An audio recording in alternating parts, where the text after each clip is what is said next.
Because you're jumping back into the gap. Hey coach, welcome to the Basketball Podcast. I'm your host, Chris Oliver.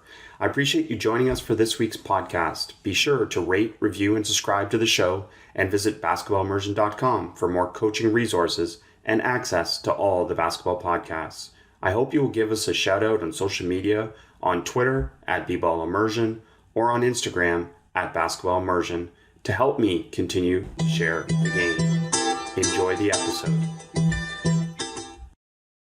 Coach is super excited today to have Bret Burchard with us, co-founder of the mindset development company ChampionShift and co-author of Catching Confetti, Developing the Mindset of a Champion.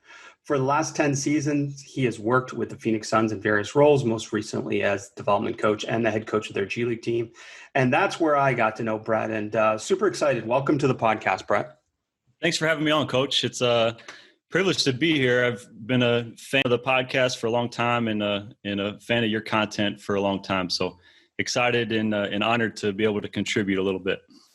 Well, I'm excited because the topic to me is an awesome topic, and it's something that I know you've devoted a lot of time to. So you mentioned to me when you started doing more player development for the Suns that you saw the need for something beyond physical development.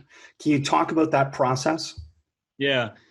For me, I guess when I was moving from video coordinator into more player development, obviously started helping players develop their skills and started working with the strength coaches and combining what they were doing in the weight room with their bodies and with the skills. And then I found this something was missing. There was a piece there that wasn't being talked about. It wasn't being addressed. It was kind of being left up to chance. And that was the mental side of the game. And for me, it broke off into two pieces. The first was like training the brain. Like what you talk a lot about is training decision-making and reactions and all that part of the game that comes up. It's not just running the pick and roll, but making the right reads. And then the other side of that for me became training the mind.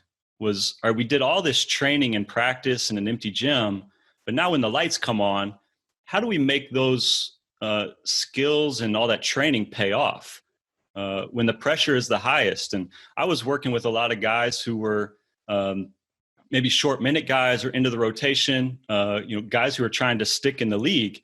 And we needed another lever to pull. And what I found is most coaches were saying, well, he's either got it or he don't. And I wasn't satisfied with that. So there's got to be a way to develop. I'm watching Steph Curry every night just drop into these mind states that are allowing him to do nearly impossible things. No doubt there was a ton of practice leading into that, but then there's still a mindset that he can get into or a mind state that makes all that skills pay off when it mattered most. And that's what I became really eager to learn and figure out how to develop that in players. Well, it's a great example. I mean, I've talked about this with people in terms of decision making, and I know you would approach it from the mindset perspective too, is like, how much can Steph Curry improve at this point from a biomechanical standpoint? Probably a little bit, but it's not that great. But how much can he improve from a mindset and from a decision-making standpoint? And that's where that next level is for most players, isn't it? Absolutely. And I think that's where we miss the thing. Like, I worked with guys in the pros who have spent thousands of hours training their skills. Another round of shooting could help, but it's only going to help minimally. If you're going to make another like really big jump, you got to tap into these mindsets or mind states that can take you to another level. And we think about the NBA or we think about professional sports, even college sports, to be honest, as having resources. But one of the resources that doesn't seem to get allocated to is this performance mindset or this mental skills training. And a lot of staffs don't even have full-time sports psychologists integrated in the programming. That's the big thing for me is the integration of those people. We are allocating so many resources to the body and to the skill development, which is great and is necessary. But we're neglecting the state of the mind. I guess we're leaving it up to chance. And like I said before, what bothered me is we're saying, oh, he's either got it or he don't. And I think that's a cop out for a coach or management who doesn't know or understand how to, or that it can be developed and trained. And so we just leave it up to chance. And sometimes the players will just say, well, if I get enough experience, then I'll develop it. Well, I believe you can actively develop this mindsets so you're ready when your opportunity comes. Well, and that's part of your growth mindset, but it should be part of us as coaches for our growth mindset to think, yeah, I can improve someone's shot. We know that. Well, we can also improve their mind, and it's through a similar process of training. Absolutely. Absolutely. And I think coaches who can understand that or learn how to do that will set themselves apart from the rest of the competition. You're just going to get more out of your players and out of your team, being able to dial this in. Well, and the other part that is somewhat confusing to me is the expectation that coaches should be experts in this. Right? We should have this expertise. We should have expertise in literally everything. And yeah, we can have some common knowledge and we can be pretty good in these areas. But really, this is something at the highest level where we can have an expert involved, right? Definitely. You can have an expert involved that really makes a difference for your program. And I think coaches get a little hesitant to have a psychologist come on board because of there's a little stigma there, but also just like, I'm afraid he'll do more harm than good, or their ability to, connect on the basketball court or a sport specific level. And that's what I've been excited to bring to the table is a coach. It's not just being a doctor and taking them to the clinic and fixing them. It's fine tuning. It's developing, and it's part of the whole process. Just like you develop your shot, just like you develop your defensive system, just like you develop your team chemistry. Well, let's develop our mind states as well. I love this. And we're going to unpack this for non-professional coaches as well, who may not have access to resources, because there's tons of things that you can do within this as well. But one of the areas, and we're not going to go through every mindset necessarily. So coaches, go to ChampionShift.com or Catching Confetti, which you co-authored with Chris McAllister, which is available on Amazon. And you can see a list of all the different mindsets. But maybe just to start with, let's referring to the mindsets, talk about, do we need all 7 to be successful?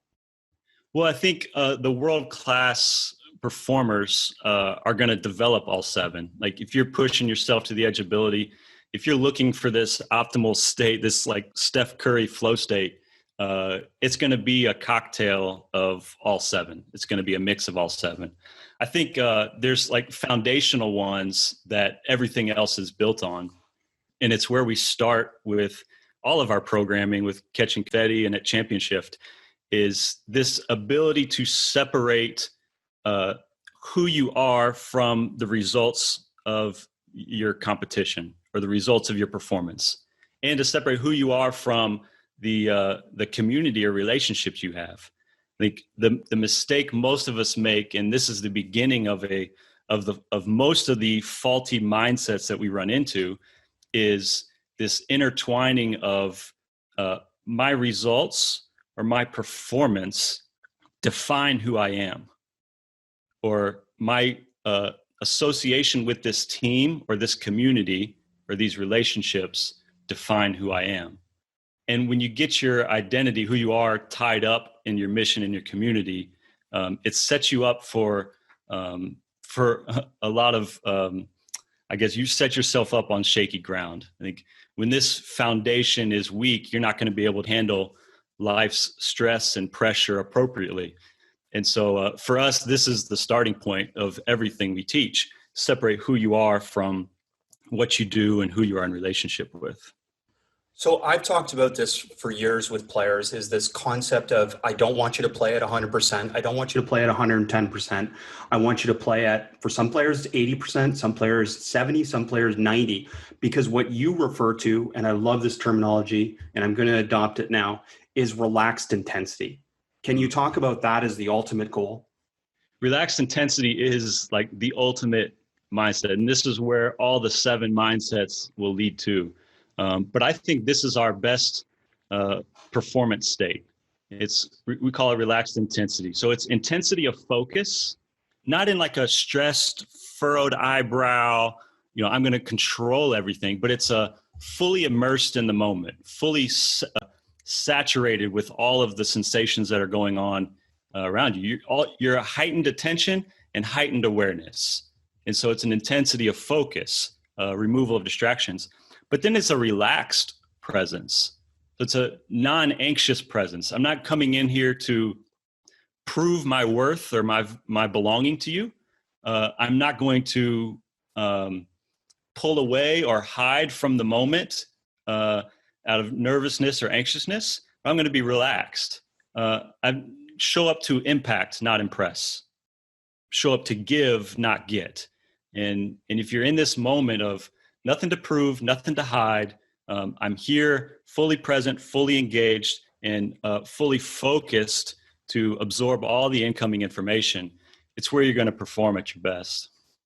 So I love this, and I love how you frame that. And let's clarify for everyone that stress is necessary for focus. We don't want to remove stress, right? Because a certain amount of stress, or what I've referred to as just enough anxiety, which comes from a book by Robert Rosen, but that is necessary, right? This anxiety part of it. For sure. And I think about it like swimming. Like, we don't want so much stress that we're drowning and we're just trying to keep our face above water. In that environment, we're going to start doing anything we can to survive, and we're going to build a lot of unhealthy habits in our life and in our character. But we also don't want to just be standing on solid ground. Like, we want to be out there swimming a little bit. Like, it needs to force us to adapt and to focus. And the stress, when we talk about the intensity of focus, the stress heightens your awareness. It brings you, it says, all right, there's something really important going on here, and it needs my focus. I can't be distracted by other things. So the stress does take you into that mindset. So the other thing, like when we talk about mindset, or we throw out These different words like mental toughness, etc., we often think about them as this single thing, this one word that defines everything. But what I love, and why coaches should check out what you've done here, is that you break it down. And can you talk about why that's so important for players to be able to break it down and explain to them what exactly is mindset? Yeah, I guess for me, it's making it a part of your development of the player. Like I've said a couple times, I think we fall into this cop out that, hey, you either got it or you don't. And then we tell them, hey, you got to have mental toughness or you can't survive. We never tell them how to get there, or we never help them get there. We just say you got it or you don't. Or we list a bunch of qualities that mental tough people have and say, you got to have these or you're not going to make it. When I received those things, in a way, it was discouraging to me because some of them didn't necessarily fit my personality. Some of them, I noticed I didn't have, and now I realized, well, crap, I'm not going to make it. So it was more discouraging than helpful. And so I think showing them a pathway, giving them some exercises or strategies to take to develop this in themselves is the way to go, rather than saying, you got to have this or you're not going to be a champion. Yeah, and again, that's very limiting, right? To think about that as just one entity. But when you break it down into parts for athletes, they seem to be able to manage it. Like, it's, again, you don't have to improve all of your shooting technique at once. We can focus on just this one thing. Let's just focus on your follow through. So yeah. I'm imagining with this, are you talking about progressive development of these different areas for certain players? It's definitely a progression. I think you start where they're at. And that's one thing that we've done with our programming is it's not a template that you have to fit onto your, you have to fit into. It's more of a map that customizes and fits onto your life. So it meets you where you're at or where your past experiences. That's one thing we don't take into account with mental training or mental toughness is our past experiences have shaped us. They shape who we've become. They shape our reactions. And when we get really deep into this, we can go back and revisit some of those past experiences that may have introduced a narrative in our brain that is causing us to cave under pressure, or it's causing us to not be as tough as we want to be, or causes us to lose focus in tense situations. And so being able to revisit those experiences and meet you where you're at and speak to those and grow from there. Take a brief moment to interrupt this podcast to share some information from one of our show supporters. As sports keep coming back, so does your chance to bet on them with our exclusive wagering partner, betonline.ag. Major League Baseball will soon be in full swing, and there are no shortage of ways to get in on the action. BetOnline has all the odds, futures, and props for you to be on. Also tune in as Floyd Money Mayweather joined the BetOnline team in a new segment called The Ice is Right, where he talks about his expansive jewelry collection. He'll give you the chance to win some great prizes and bet on the cost of his bling. Visit betonline.ag today to check out all the odds and up-to-date sports news. Don't forget to sign up and take advantage of all the welcome back to sports bonuses. BetOnline, your online wagering experts. Now back to the podcast. So take us through maybe one of the mindsets and just give us an example, maybe what it is, and then how we would work to develop it within a player. If you can give us kind of an example just of how you would practically apply one mindset training. Sure. So like I said, we started with everything we teach starts with the resilient mindset, which is separating who you are from what you do and who you are in relationship with. And then that builds into the relaxed mindset, which is showing up with a non-anxious presence, right? You have nothing to prove, nothing to hide. And I think a big starting point for coaches to work towards this is to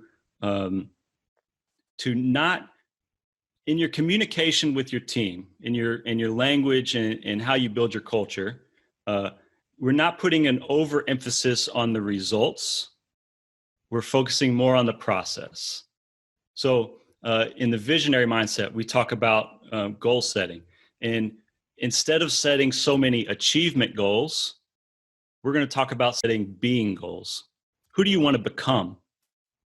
In college, my freshman year, we wrote out our team goals, and one of them was we want to be undefeated at home. Well, our coach saw our goals, and he asked, what happens if we lose our first game at home? Are we going to quit? Are we going to cancel the rest of the games? Are we going to forfeit? So changing our mindset around our goals to who do we want to become? All right, we wanted to become a championship level team. Well, to do that, we had to be ready to play every night, or we had to be able to compete in any circumstance. And so it changed our mindset from, all right, we're defined by our results, our performance, rather instead, let's shape our thinking and our approach around who do we want to become and what's the process to get there. And I think that's an easy starting point that shows up in all 7 of the mindsets, a focus on A, who you're becoming, and B, on the process getting there over just a focus on the results in your performance. Well, I like that, especially you're not creating something unrealistic for them, which is a big part of this, right? That this is achievable. You can improve these things, and you've already talked about that in terms of these things. Another curious question for me is, do you look to rely specifically on, say, one of the mindsets that they are strongest at, or do you concentrate more on the ones they're weaker at when developing? Yeah, I think it's going to be both and, right? There's going to be they're going to be stronger in some areas or another, mainly because of past experiences, right? And then they're going to be weaker. If you're only focusing on where you're weak, then it's going to get discouraging and laborious, and it's going to wear you down. So being able to recognize where I'm strong, highlight that, but also giving yourself or giving your players space to live in that place where they're weak so they can develop it. I think what happens is once we find out where we're good and where we're not, we're going to spend all of our energy and all of our focus on where we're good, or we're going to say, this is the most important thing. And of course, it's going to be the most important thing to you because you're good at it. But you can develop all the different mindsets and improve the ones you're not good at, but still lean on and use the things that you're really good at to everything come together. And it all intertwines. Like they all build on each other and help each other. I think you can build bridges between what you're good at and what you're not so good at to improve what you're not so good at. And similar to that, then, is there a way to play to your mindset strengths in a game or in a moment? And if so, can you give us an example? Yeah, this is what we talk about in the victor mindset is figuring out how to flip obstacles into opportunities, but turn your disadvantages into advantages, and turn things back to your strengths. Here's the trick with this one is you don't want to do it in a forceful way, right? Remember, relaxed intensity is the optimal mindset. So we don't want to force our will onto the situation. We're not trying to micromanage. We're not trying to grab hold of it and control it. But think of like a martial artist who is using body weight and leverage to his advantage. Right? We're going to take the game, whatever comes up, and turn it to our advantage. We're going to take the hardships we're experiencing or the negative things. All right, so we lose a big game. Well, how can we flip that into a positive that moves us forward? All right, the other opponent goes on a run or finds a play or an action that's just killing us. Well, how can we use that and flip it to our advantage? And so that's where you start figuring out how to turn your weaknesses into strengths. So from a physical standpoint, I've argued this to players and parents, etc., that the most skilled players are the most confident because they have the most solutions available to them. And applying this to what you're talking about, it's really hard to get to a lot of these levels of mindset without a certain degree of skill to go with it. Is that correct? Yeah, and a certain level of practice. Yes. That's where you're going to find the faulty mindset, or I struggle to say the weak mindset, but the mindset that will give in under maybe shallower levels of stress is the one that's not been trained or practiced and prepared for that. And so you talked about having more skill makes you more confident. Well, if you're not going to be confident in your ability to endure all circumstances or play in any environment or play within any conditions, then you're going to be stressed to force the conditions to how you need them to be to perform well. We say this: the beginner just seeks validation. The pro needs optimal conditions to perform. The master can perform in any conditions. And so an amount of practice and skill building that you do on your mindset can move you to master level where, regardless of the conditions, I'll be able to find my optimal performance state. Love that. Great way of framing it, to see that kind of progression from, say, beginner to master. And the part that goes with that then, I guess, when we're talking about a coach and I'm working with players on developing technique and tactics and then mindset, do we blend them all together in terms of, we've talked about integration, or is it best to be able to present mindset as a separate entity before we integrate it? It's definitely all encompassing. I think the most success I found is when I was working with players with the Phoenix Suns in a development role, to work with them on the court, and then also work with them just like in a one-on-one setting off the court. And then when we get on the court saying, hey, this is what we talked about in our session yesterday off the court. And now they can start seeing it come up. It's you're making them aware of where these mindsets might be faulty for them in their performance. So it's not just a classroom setting or a clinical setting, but you're going onto the court and you're saying, hey, you missed 3 shots in a row, and now you're flipping out, and that turned into 5 shots in a row, and then 7 shots in a row. Like, this is the mindset we were just talking about. And so we can stop the session. We can, intercede with some skills or things that we've been working on off the court, and it starts training it into their performance where they're going to be able to do it on their own in a game. So I think it's an all-encompassing thing, because you're going to be able to connect dots from the one-on-one clinical setting to also what you're doing in the weight room to what you're doing on the court, and it's all going to work hand in hand. So the part that I think goes with all of this too is, and I think it's often lost or maybe misunderstood, is that flow is not just a game state. It should be something that we try and achieve in practice as well, right? Because ultimately, if we can achieve it in practice and we can replicate it, we're more likely to do that in games too. Can you talk about the importance of that in practice? For sure. I mean, flow is a life state for me. I think you're going to find it in the highest pressure situations of a game. You're going to find it in the simplest moments at home, sitting by the pool with your spouse. Like, it's going to be found everywhere. And I think what research has shown, there's a great book on this called The Rise of Superman. It gets a little sciencey, but they studied action adventure athletes. And they said, why did they've noticed that action adventure athletes, these are like surfers and downhill skiers, and why are they breaking records at astronomical rates compared to any other sport? It's because they train in flow.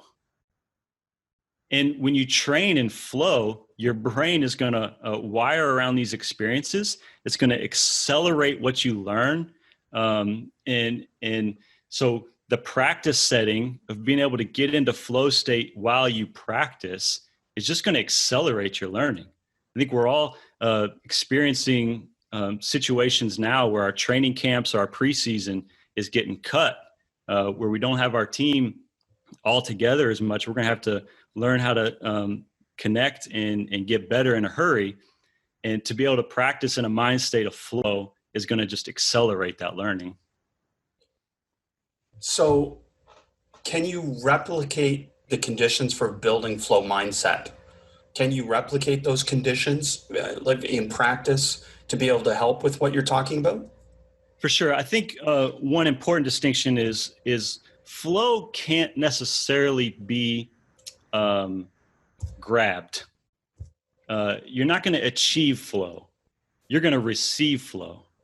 But what you can do is create the conditions that get there, right? Increase the stress high enough that gets everybody's focus and attention in the moment, right? Also create an environment where that is safe for safe in a way for them to explore maybe vulnerabilities or where they're weak, that they can come in and be relaxed.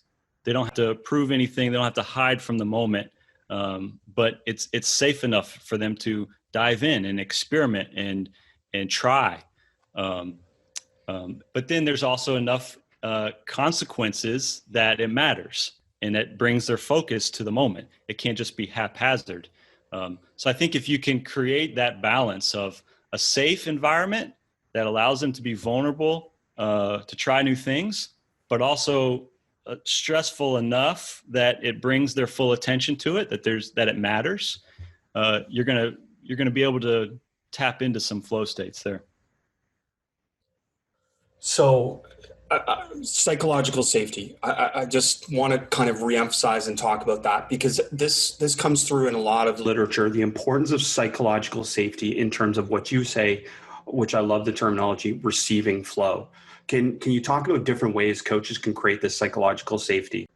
Yeah, it's really important. And I think a lot of it happens in your culture, just your communication and your presence as a coach. I worked with a player in Phoenix who was terrified of making a mistake.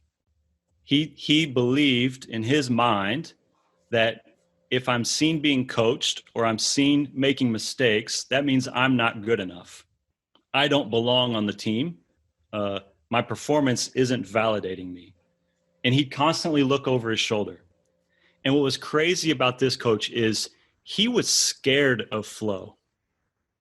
There were moments when he would get it in a shooting drill or something we do. He'd hit flow, but then he'd find a way to get out of it. He'd fix his contact or tie his shoe or take a break. And he was scared of it because of the vulnerability of losing himself in the moment. And I think what coaches can do is the communication within your team. And the challenge that I've faced is addressing this with players, because players will,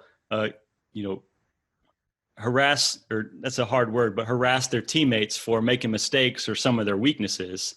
And now the player wants to cover up and not drift into those scenarios to protect themselves, right? Because they want to belong, they want to fit in, and they want to be validated. They want to know they're doing a good enough job. And so trying to cut off that communication with your players, that it's an encouraging environment, that we're all here to grow, we're all here to experiment and learn and try new things. So we want you to be in places that you might fail. And then in your communication as a coach, to know that your players and you are obsessed with two things. Do I belong? And am I doing a good job? And they're constantly looking for validation for those two things. So if you can say and make them experience or feel that I belong even though I messed up, I'm good enough even though I'm not good at this particular skill yet. If you can calm those anxieties, you're going to find you're going to help them usher into a relaxed mindset. That's gold, coach. Hopefully coaches will write that down and reflect on it every practice, whether they offered that for their players and their athletes. And a lot of this comes back to me too, is a lot of Eastern philosophy and study of that, and the difference between kind of our North American mindset of I will make it happen versus I will let it happen. And you talked about receiving, and it just struck me kind of in reflecting on some of the things I've read and studied through Eastern philosophy about this ability for me as a player to be able to let it happen. And that it's coming back to that relaxed intensity, right? For sure. And there's a little bit of a distinction there. Like, I'm not going to be a victim and just let, bad things happen to me, but I am going to cooperate with what's unfolding in front of me. And I'm going to cooperate in a way that I can meet the moment where it's at with what it needs and with what I have. And I'm not going to force my will onto the situation. I'm not going to try to control it, micromanage it. That just leads to frustration. You can't do anything well frustrated. So being able to receive all the information and be able to tap into all of your skills and your solutions and be able to meet the moment where it's at, you're going to be able to thrive in any conditions. Right. And that's great. I'm glad you made that distinction, because that's not to discount the importance of work and effort and development and those different things that go with that. Because again, ultimately, all of this involves, in the absence of effort, none of this matters. For sure. And it definitely takes work. It takes practice. You're going to fail. You're going to try again. Then you're going to succeed, and then you're going to fail again. So you're going to constantly be growing and being shaped by the experiences, but how you interpret those experiences and how you respond to those experiences make all the difference. Well, and the parallel to physical skill development, it's the same for mental skill development or mindset development, right? You're going to go through this process of, it's not straight up. It's this looping curve of development that goes with learning. For sure. If you're pushing yourself to the edge of your abilities, you're always going to find places that you're weak at, or that you're always going to run into places where you might fail. The starting point for me is resilient mindset. You might fail, but you are not a failure. Kobe Bryant described losing as exciting because it showed him places that he could get better. LeBron James credited the 2011, I believe it was, playoffs or finals with the Dallas Mavericks, for making him a better player. And if you're constantly pushing yourself to the edges of your abilities, then you're going to find places you're weak. And I like to say, maturity is not that you never fail, or maturity is not that you never get knocked off balance. Maturity is how quickly do you recognize it, and how is your ability to recenter? How is your ability to get back on balance, to get back on track, to refine flow? We are going to get interrupted. We are going to get knocked off balance, but the strength of the mindset is to be able to flip it back into flow state. A lot of things to unpack with what you just said. So maybe I want to dive deeper into kind of one of the mindsets, and maybe I'll do with resilient, but can you give us first, because you mentioned this, some refocusing strategies? Because as you said, we'll get knocked off our path. So what are some things to refocus? Yeah. This is I think it's an underdeveloped, maybe the most underdeveloped skill for athletes and for coaches, but the ability to recognize when you've been disrupted, maybe understand why you were disrupted or what's causing it, and then to recenter, to refocus. And this is where all the mindsets build on each other, to the focused mindset. And in our programming, and what we do when we work with people is give them some really powerful strategies to use their imagination and use meditation techniques to refocus. There's also a way you could do it on the fly, like to notice the ref made a bad call, or he missed a call on me, and it gets me super frustrated, and I power up, and I want to just make a bad decision after this, just to prove that he was wrong. Or it makes me want to quit, withdraw, hide. I'm just going to sub myself out. I'm done. I give up. But then to notice that and say, I'm not defined by the results. I'm not defined by my community. To recenter after that and say, this was just a moment in time. It was an experience that I can learn to flip into my advantage, and to refocus, to recenter. But noticing when you're powering up, improving, when you're withdrawing and hiding is a powerful skill and antenna to tune into. Tremendous. Big time skill to be able to develop for all players at all levels. This is especially young players, right? This mentality of being able to park things, or, throw them away and move on and be in the present, and that type of thing. Coach, I'm wondering the role of the coach first in developing mindset. What's the role of the coach? Well, for me, the role of the coach is you're developing a person. Your players aren't chess pieces to win your game, right? Your players are not there to perform well so you can be validated.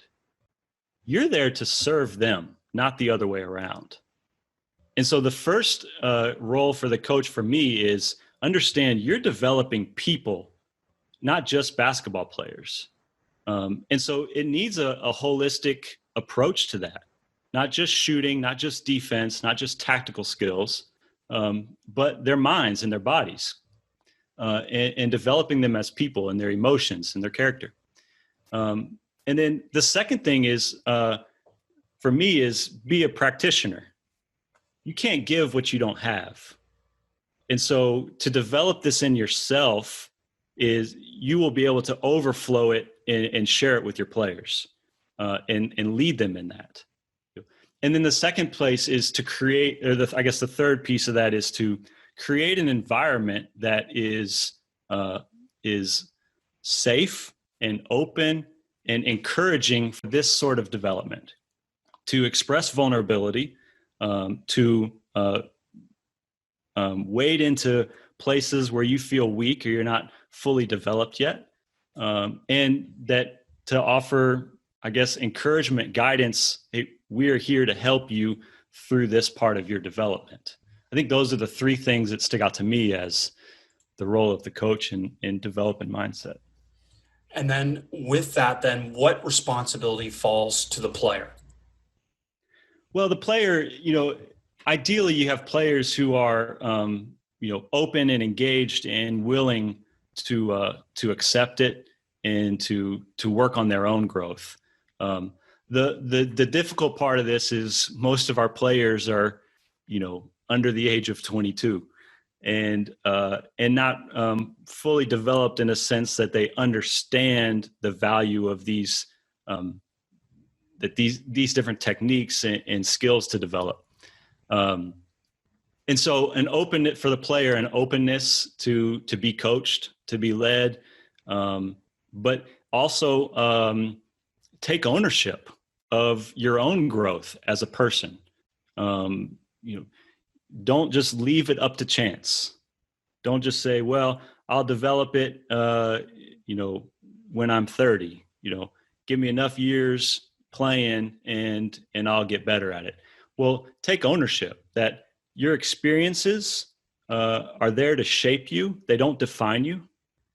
And you can grow from each of those experiences, but they're going to make you better or worse.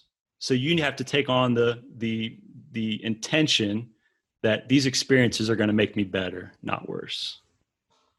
So from your experiences, let's say, working with some of the professional players you've worked with, because that's mainly been your group, what are some of the challenges? What are some of the biggest challenges that coaches have to overcome to be able to help build mindsets in players?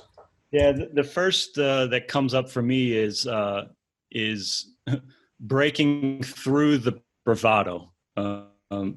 They all want to, in my experience, most players and competitors really, is coaches and players, they want to prove how strong they are, how tough they are. They want to be impenetrable.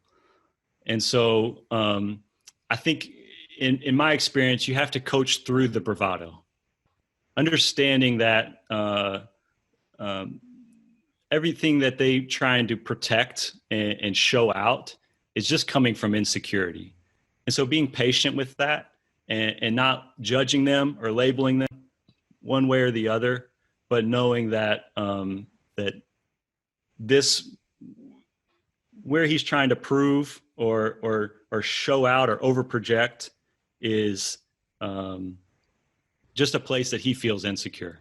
And so I'm going to make him feel safe in that and accepted in that. And I'm going to I'd say coach through the bravado. Yeah, no question. That's got to be a big part of it. And then, as I mentioned, I kind of want to dig into one of them. Maybe let's do resilient. That's the first mindset. So you talk of separating your identity from your mission and from your community. Why is this so important? And what are some of the key ways to do this? Well, sure. First, when we talk about identity, we see identity. What's happening now in culture and our society is identity is, we take one marker about who we are, whatever that marker is, our sport, our race or sexuality, whatever title we have. We take one marker of who we are and we make it all of who we are. Well, identity is more than any one marker in the way we talk about it. And so when you tie your identity into your mission and your community, when who you are is defined by what you do, you're building a shaky foundation. What you need is the performance or the results to go a certain way so I can be validated. Or you need relationships to so I know I'm accepted and belong. We're looking for worth in these wrong places. What we want to do is we want to flip the filter, and we view life through a secure identity first. So who I am is I'm secure in who I am. I can overflow into mission being the roles that we fill. I'm a coach, I'm a player, I'm a husband, wife, father. And then that builds and attracts healthy community or healthy relationships. And the community being the team we're a part of or the groups that we're looking for acceptance in, and the relationships we have. And so if you flip that on its head, now, anytime, whatever happens in mission, whatever happens with my results and my performance, who I am is not threatened. And so I can show up to give, not get. I can show up to impact, not impress. And I can endure all the circumstances. When things fail in my mission, when things fall apart in my community, who I am is still solid. So now I can still show up and I can solve problems. I can end relationships.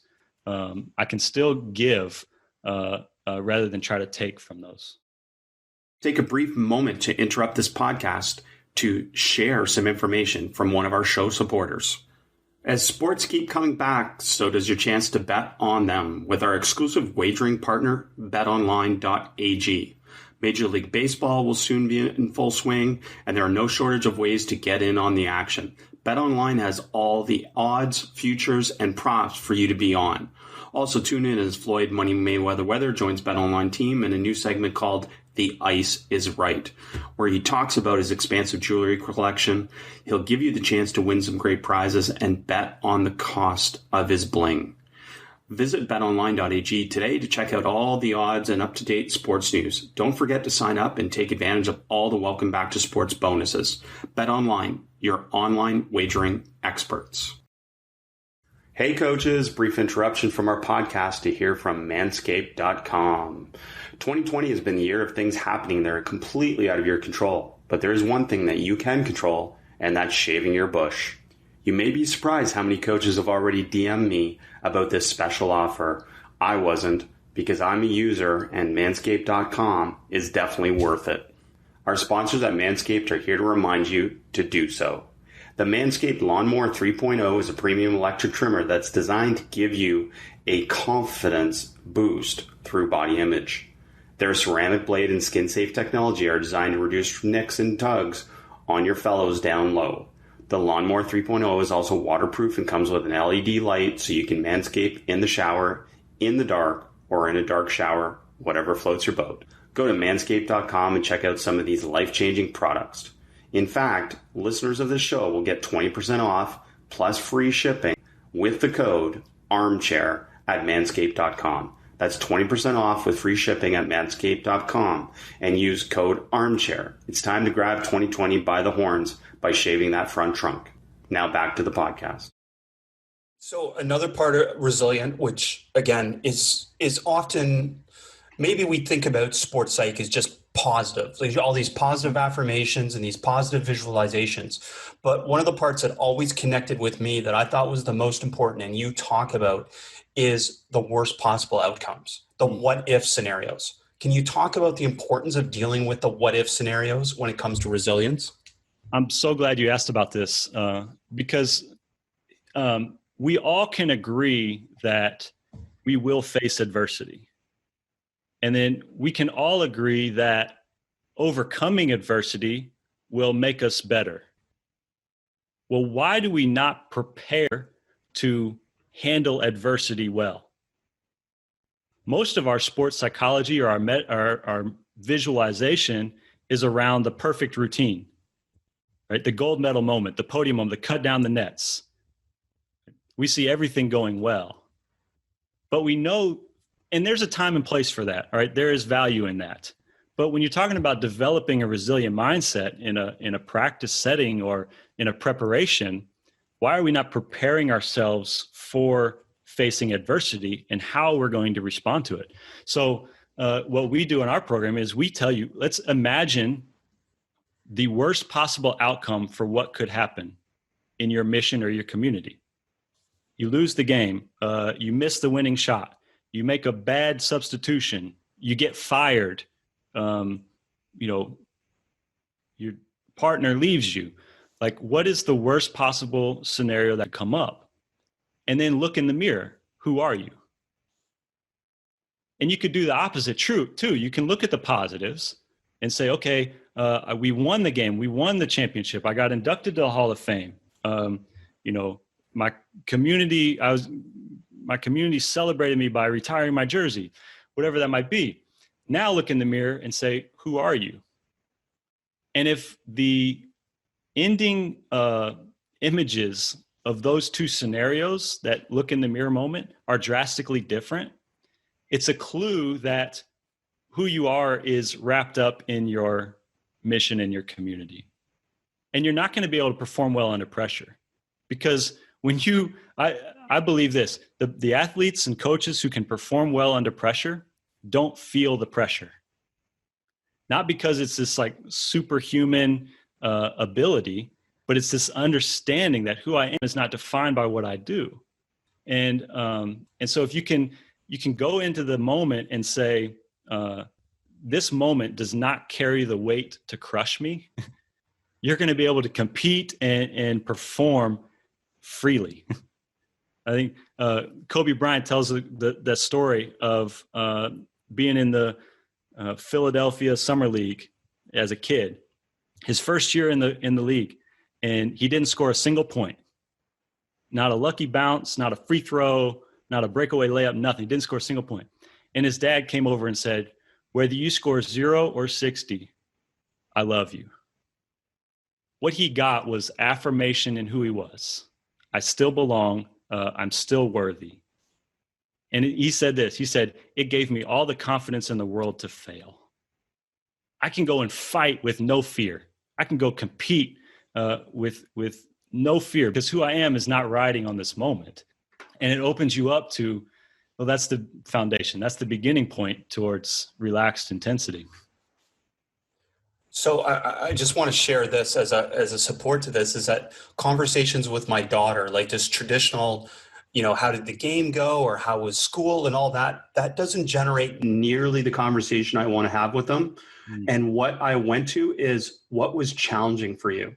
What was challenging for you today? What in a specific class, sometimes I'll ask, or, something they were doing. And that I found has generated the best conversations. And to me, it supports what you're saying in terms of the value of helping them grow. And gives you a great opportunity to say, I love you regardless of how you did. Absolutely. Regardless of your performance. I'm here for your growth and your development. And I love you no matter how you do in your performance. Well, and what it leads to for me is this question of saying, are we trying to control fear, or are we trying to normalize fear? Yeah. For me, it's sports psychologists or anybody really says you got to be comfortable being uncomfortable, right? That was always hard for me, because uncomfortable never feels comfortable. Like, it's always uncomfortable.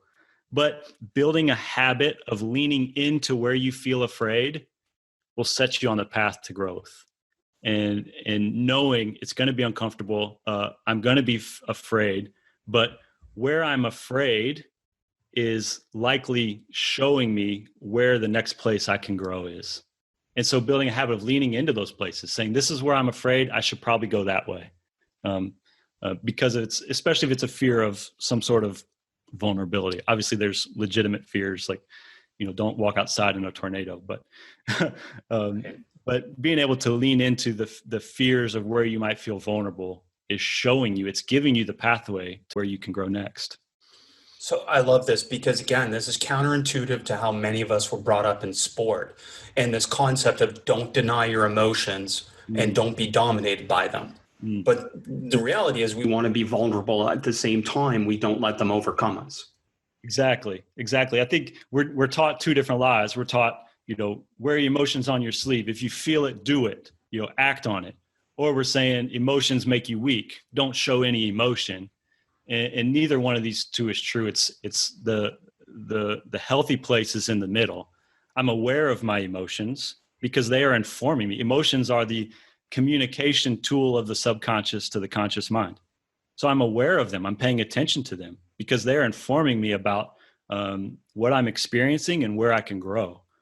So I don't have to act on them, but I'm going to be aware of my emotions and I'm going to learn from them and then help them guide my next steps. So you talk about how a coach has a responsibility to understand the fears and desires of each of their players, each of their athletes.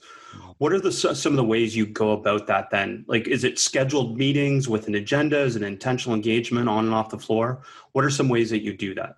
Yeah, I've never been a huge fan of meetings. I think they get sterile and they get forced, but constant engagement.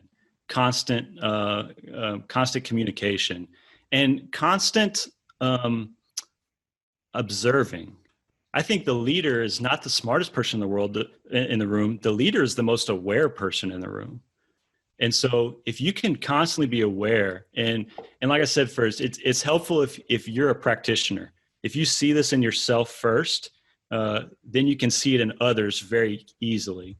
And so we talk about proving and hiding. Where are you over projecting? Where are you over protecting to comfort or protect your identity?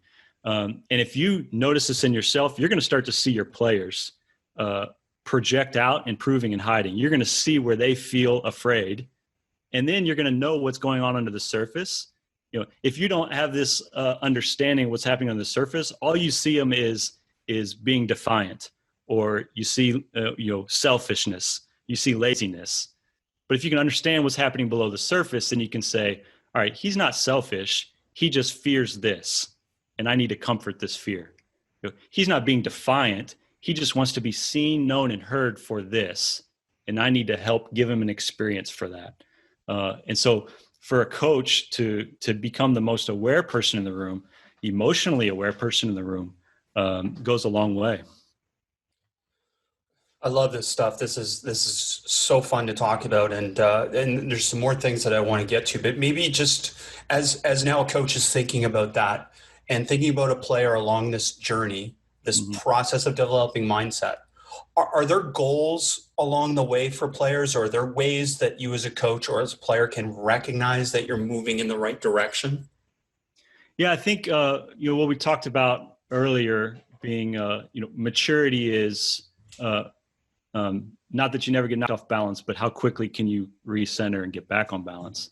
I think the progression is you're probably going to notice where you got knocked off balance in retrospect. So at the end of the day, you're going to look back and say, oh man, I caught myself proving and hiding here, or I avoided a place I felt vulnerable there. And then what you're going to start to do is see it in the moment. You're going to notice yourself, the moment's going to slow down. You're going to notice yourself doing it in the moment and be able to adjust. And then what's going to happen is you're going to preempt it. You're going to see that it could come, like you're going to see that it's about to happen, and you're going to be able to preempt it and flip it to your advantage. This is where we talked about turning your weaknesses into strengths or disadvantages into advantages.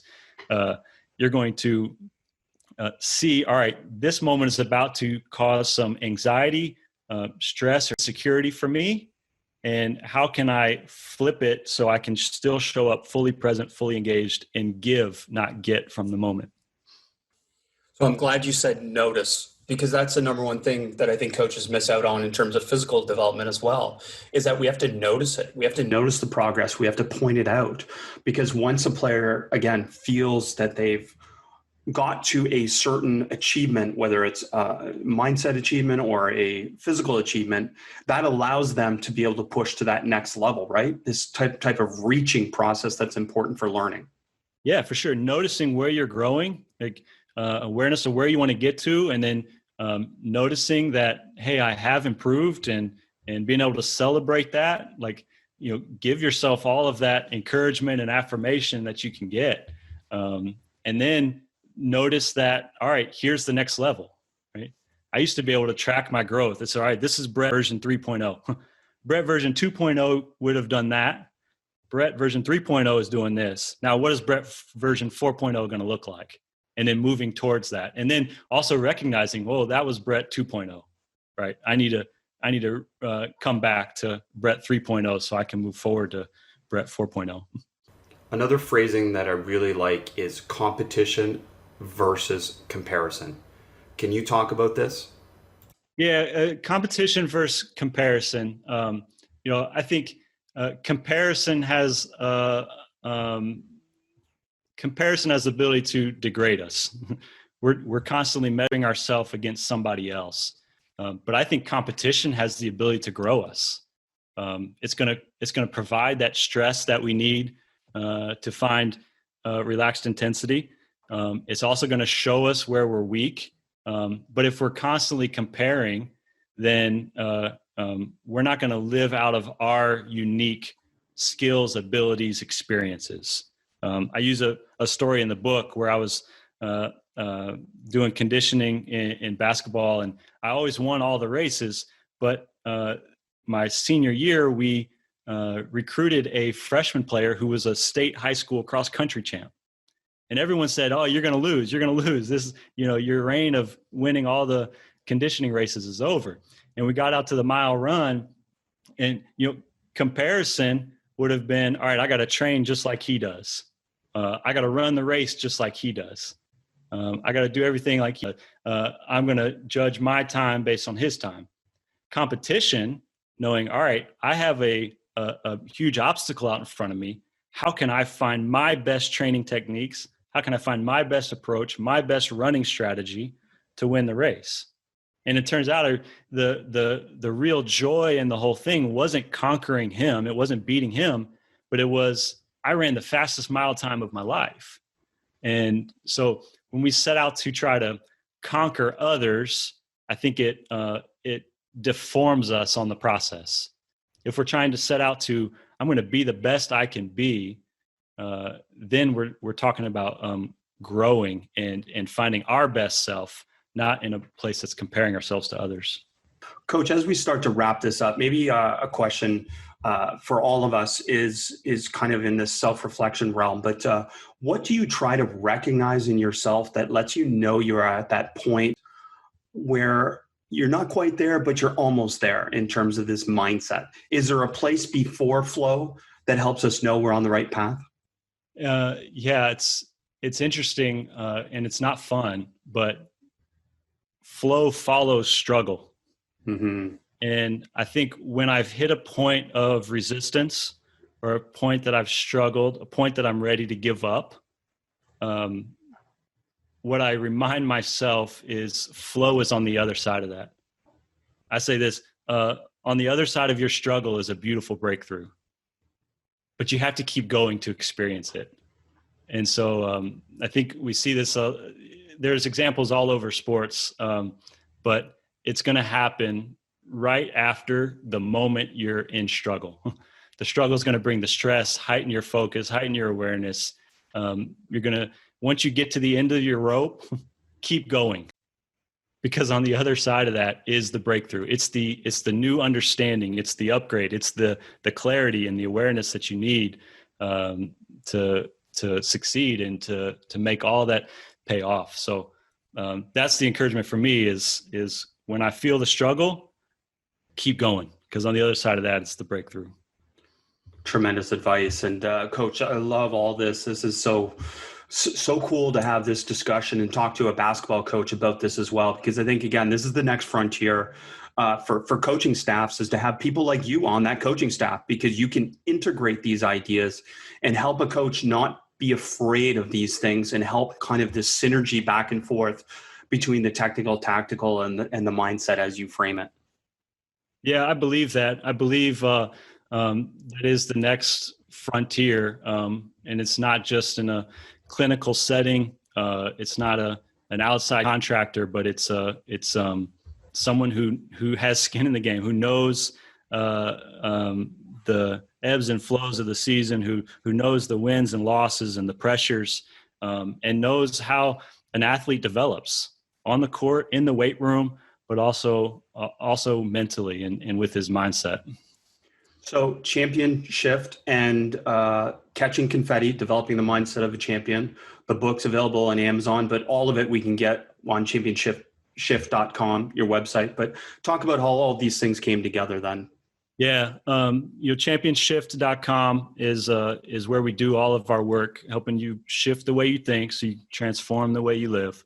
And then the newest product we came out with this weekend, this summer, I guess, is Catching Confetti. It's the book about the 7 mindsets of world-class performance. But in addition to that is a course. It's a video course online, 9 videos, 8 lessons. We walk you through the 7 mindsets. And then, as a perk on the course, I'll come in and teach to coach your team through it. We talked about how do coaches become mindset coaches, why they got to do all this other stuff. Well, a really easy way we've set up for you is is these videos with discussion guide. So you play the video for your team, follow the workbook, it guides you in discussion. And then I'm also available to come in and connect dots for your team and share that way. So it's all found at ChampionShift.com. And there's a link there to catching confetti. Amazing stuff, Coach. Thanks for sharing the game with us, and thanks for all of your insights you've provided and will continue to provide to so many coaches. Thanks for having me, Coach. It's really an honor and privilege to be on with you.